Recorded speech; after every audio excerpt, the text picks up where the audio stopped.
Pessoal, vamos dar continuidade agora à nossa aula, né? Nós falávamos no último bloco do advogado empregado, e aí pode haver uma dúvida com relação ao que eu expliquei. Você pode falar assim: Breno, e se o advogado foi contratado desse regime especial de 20 horas semanais e 4 horas por dia, e na verdade o empregador obriga o advogado a trabalhar 44 horas por semana, 9 horas por dia, 8 horas por dia no sábado? Ele pode pleitear o reconhecimento da dedicação exclusiva? Olha, eu vejo que tem um outro caminho melhor para o advogado. Qual seria esse caminho? No próprio artigo 20, parágrafo 2º do Estatuto da Advocacia, fala que toda hora que exceder essa jornada de trabalho, ela será computada como hora extra, e com uma vantagem importante: ela tem adicional de 100%.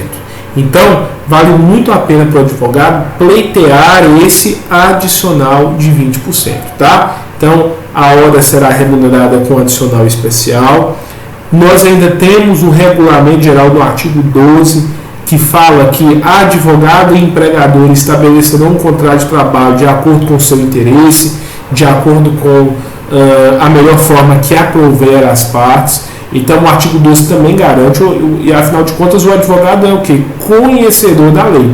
Então ele vai saber o que é mais vantajoso. E óbvio, né? Eu entendo que essa jornada com 100% adicional seja melhor para o advogado. Vamos seguir em frente. Artigo 21. O artigo 21 fala dos honorários de sucumbência. Então, pessoal, veja bem, o artigo 21 nos diz o seguinte: nas causas em que o advogado, em que for parte o empregador do advogado, a ele não pertence os adicionais de sucumbência. Os honorários de sucumbência pertencem sim ao advogado, tá, pessoal? Então, a empresa não pode colocar em contrato que, em caso de honorário de sucumbência, metade pertence a ela, ou que os honorários de sucumbência pertencem a ela. Os honorários de sucumbência, arbitrados judicialmente nos termos do CPC, eles pertencem ao advogado. Então fiquem atentos a isso. Pode haver uma questão no AB trocando essas informações, falando que o advogado empregado, por haver subordinação, deve entregar os honorários de sucumbência à empresa. Essa questão estaria errada, tá? É importante a gente dizer isso. Agora, o parágrafo único do artigo 21, ele nos faz uma ressalva. Então, veja bem, o caput, ele fala de um advogado que trabalha para uma empresa que tem atividade de fim diversa. Então, por exemplo, o advogado do supermercado, o artigo 21, caput, ele refere a ele. E no caso do parágrafo único, o parágrafo único, ele fala do advogado que trabalha para uma sociedade de advogados. Então, é uma pessoa jurídica que tem como atividade de fim a prestação de serviços advocatícios. Neste caso, o advogado ele deve repartir os honorários com a empresa que o remunera. Então, tem uma diferença clara. No artigo 21 caput fala do advogado prestador de serviços para empregador que tem uma atividade de fim diversa da advocacia. Então, lá, os honorários de sucumbência pertencem ao advogado. E no parágrafo 1º, se você acompanhar aí na sua lei, você vai ver o seguinte: ao advogado que presta serviço às sociedades de advogados, a pessoa jurídica com atividade de fim de advocacia, os honorários de sucumbência eles têm que ser divididos, tá, pessoal? Aí na tela para vocês, nós avançamos no capítulo 6, nós vamos falar dos honorários advocatícios, tá? Nós falamos agora dos sucumbenciais. E agora no artigo 22 nós vamos falar dos honorários advocatícios contratuais. É importante fazer essa divisão. Honorários de sucumbência arbitrados dentro do processo pelo juiz, devidos pela parte contrária, pela parte que perdeu o processo. Honorários contratuais são os honorários devidos pelo seu cliente. Então tem essa diferença. Nós vamos confirmar isso mais à frente. A remuneração do advogado ela é constituída pelos honorários contratuais somados aos honorários sucumbenciais. Então vamos lá. A prestação de serviço profissional assegura aos inscritos na OAB o direito aos honorários convencionados, aos fixados por arbitramento judicial e aos de sucumbência. Então, o artigo 22 fala que aos advogados é garantido, né? Conforme você está vendo aí, os honorários convencionados entre as partes. Se os honorários não foram convencionados entre as partes, entre o advogado e o cliente, ele pode ser arbitrado pelo juiz.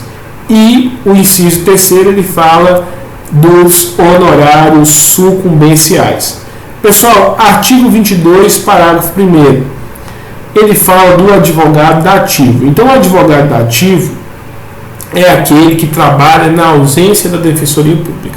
Então, alguma comarca, por alguma razão, não tem Defensoria Pública, né? O Estado ainda não conseguiu colocar defensores públicos lá. É o que acontece na maioria das comarcas, né, das comarcas de porte menor, como por exemplo aqui perto de nós, Novo Cruzeiro, Malacacheta, Águas Formosas, e por aí vai, né?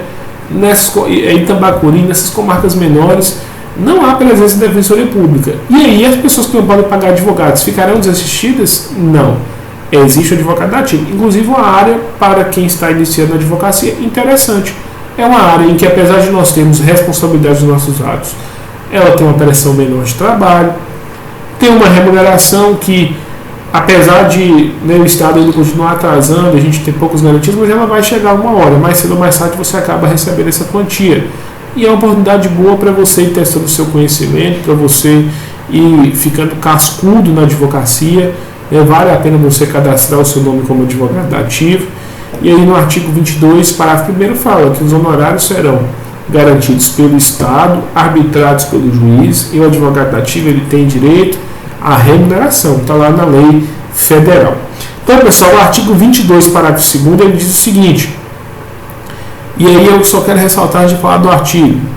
Pessoal, nós como advogados, vocês como futuros advogados, toda vez que fecharem um contrato com o cliente, estipule no contrato. Estipule um contrato. Faça um contrato. Nele, coloque o valor dos honorários. Por quê? O artigo 22, parágrafo 2º, ele vem dizendo o seguinte, caso o contrato não tenha estipulação de honorários advocatícios, o próprio juiz arbitrará. Então, o advogado não fica sem honorários. Mas aí, se ele não estabelecer o contrato, ele não pode pedir qualquer valor. É o juiz quem vai arbitrar. E aí o juiz tem uma tabela própria, tem um entendimento próprio. Então, se você não quer que outra pessoa avalie o seu trabalho e estabeleça um valor para ele, você faz um contrato de honorários. Mas o que a lei quis dizer? Olha, se não existe contrato, o advogado ele não fica desamparado, mas também não dá a ele a faculdade de escolher os honorários que ele vai receber. É o juiz quem vai arbitrar. E aí o artigo 22, parágrafo 3º, inclusive já foi questão de OAB, fiquem atentos, diz o seguinte, se não há prazo de pagamento estabelecido no contrato de honorários, então se não houver uma estipulação em contrário, os honorários serão devidos da seguinte forma, 1/3 no início, tá? 1/3 dos honorários no início, 1/3 até a decisão de primeira instância e o 3/3, a última parte, no final do processo. Então, caso as partes não estabeleçam uma divisão do pagamento dos honorários, uma forma de pagamento, a lei já deixa 1/3 no início, o 2/3 no momento da sentença e o 3/3 na redação final. O artigo 22, parágrafo 4º, diz o seguinte, isso é muito interessante, que se o advogado possui contrato de honorários, ele pode juntar aos autos e pedir para o juiz, separa os meus honorários dos honorários do cliente. Emite um precatório para mim e um precatório para ele. Tá? Isso é bom, isso mostra a transparência do advogado para o juiz, para a parte, isso é muito importante. Né? Se você puder fazer isso, né, faça, junte o seu contrato, peça a emissão dos precatórios de forma separada, né? Isso é importante para o advogado, essa transparência. Olha aí na tela de vocês, mudando de assunto agora, a súmula vinculante 247 do STF, ela diz o seguinte, os honorários advocatícios incluídos na condenação destacados de montante principal, devido ao credor, consubstanciam verba de natureza, olha aí, alimentar, cuja satisfação ocorrerá com a expedição do precatório ou requisição de pequeno valor. observada a ordem especial restrita aos créditos dessa natureza. Então, pessoal, a súmula vinculante do STF tem valor de lei, né? Ela garante a nós, advogados, que as verbas de honorários advocatícios serão consideradas alimento, tá? E por serem consideradas verbas alimentares, elas têm preferência no seu recebimento. Preferência, elas passam na frente das outras verbas. Então guarda essa súmula vinculante, ela é importante, ela cai em prova e ela também vai garantir no futuro a você uma execução diferida dos seus honorários, uma forma de recebê-los mais rápido. O nosso tempo, ele venceu. Vamos encerrar o nosso segundo bloco, vamos continuar a nossa aula. Toma um cafezinho aí, eu também vou parar aqui, vou tomar um café e nós vamos continuar a nossa aula. Clica aí do lado, tá? Clica aí no nosso próximo bloco.